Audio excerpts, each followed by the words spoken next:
मैं जनार्दन तिवारी, प्रवक्ता हिंदी, राजकीय इंटर कॉलेज पेटसाल, जिला अल्मोड़ा, कक्षा 12 के विद्यार्थियों के लिए प्रबोधिनी भाग 2 के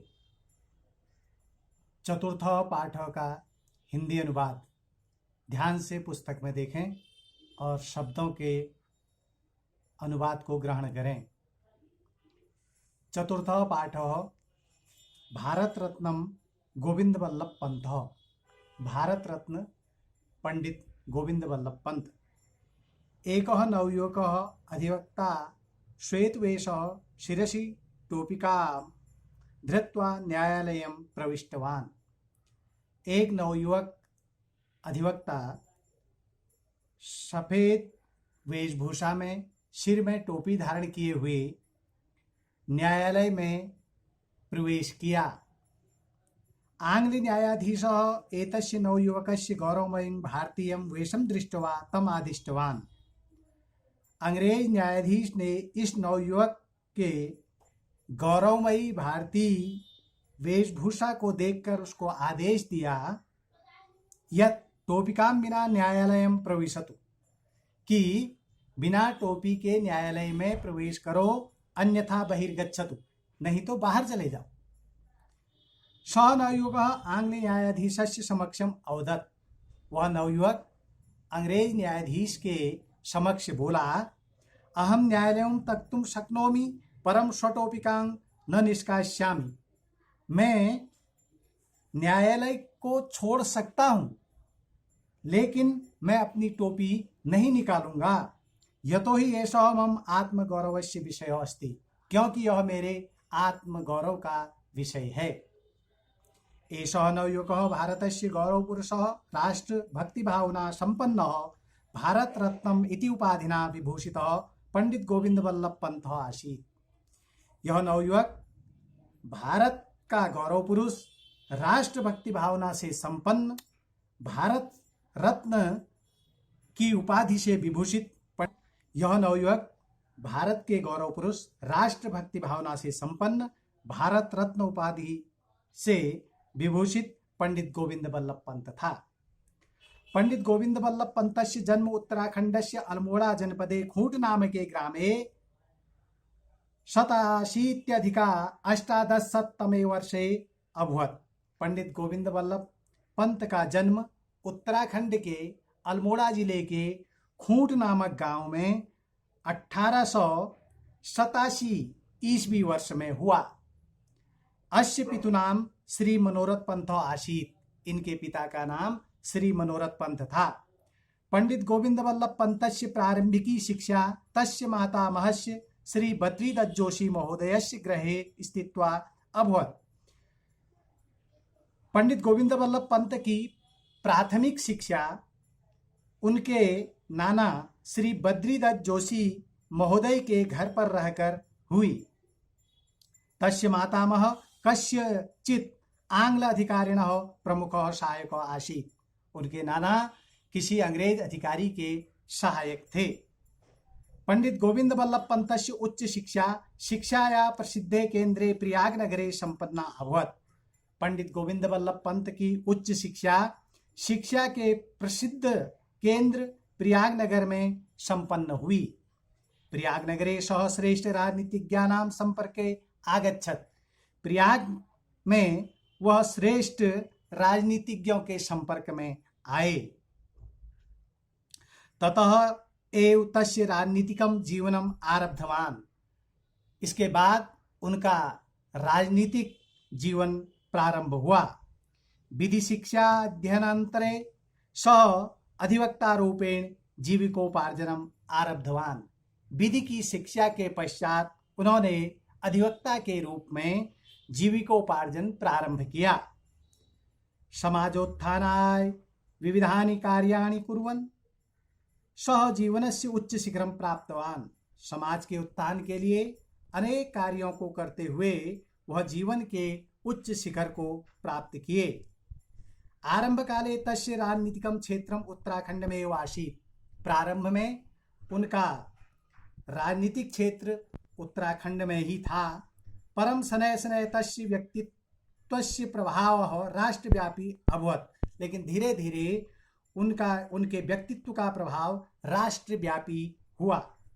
एतदर्थं सः बहूनि सामाजिकानि राजनैतिकानि च आंदोलनानि अकरोत्। इसलिए उन्होंने बहुत से सामाजिक राजनीतिक आंदोलन किए। 17-19तमे वर्षे साइमन आयोगस्य बहिष्काराय जनांदोलनम अकरोत्। 1927 ईस्वी में साइमन आयोग के बहिष्कार के लिए जनांदोलन किया।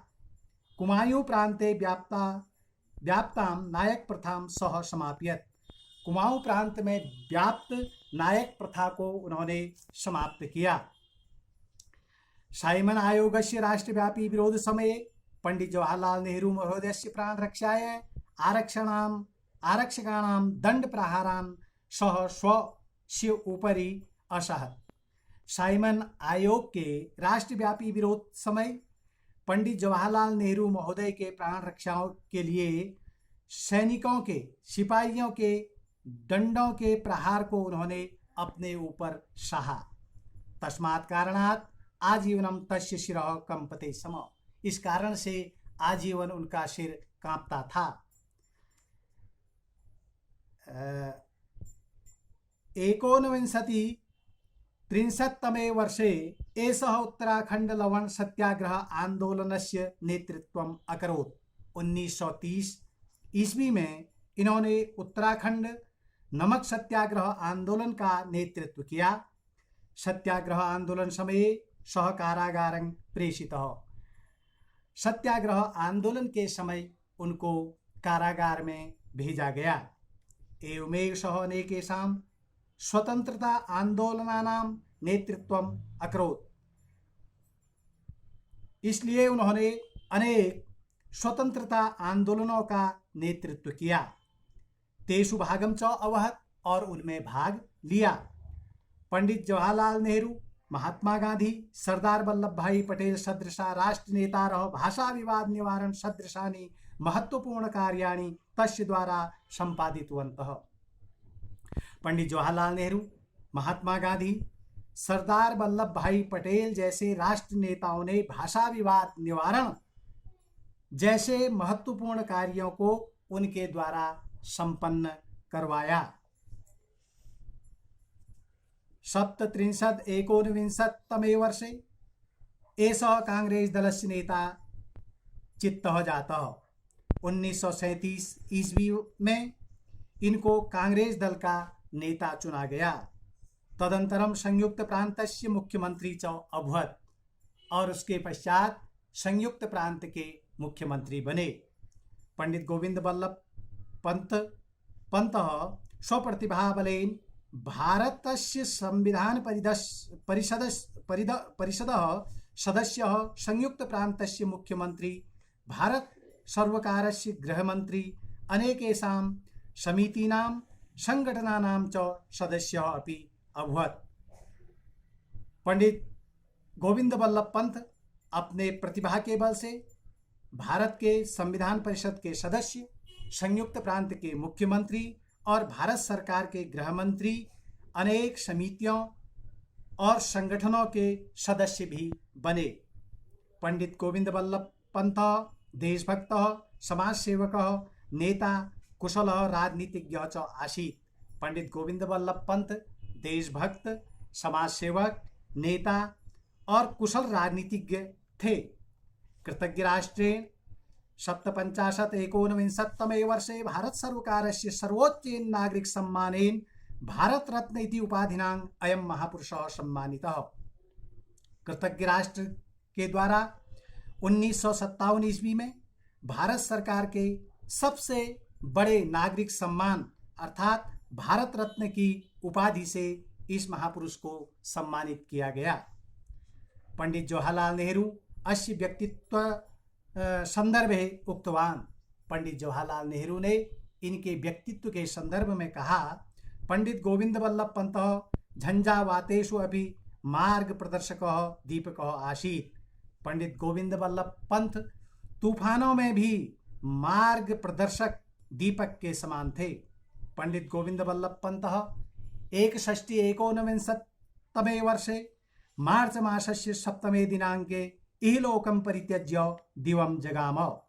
पंडित गोविंद वल्लभ पंत ने 1961 ईस्वी में मार्च महीने की 7 तारीख को इस लोक को त्याग करके परलोक को प्राप्त किया। परंतु अस्य कीर्ति कौमुदी सदैव जनानां मार्गदर्शनम करिष्यति। लेकिन इनकी यश रूपी चांदनी हमेशा लोगों का मार्गदर्शन करती रहेगी।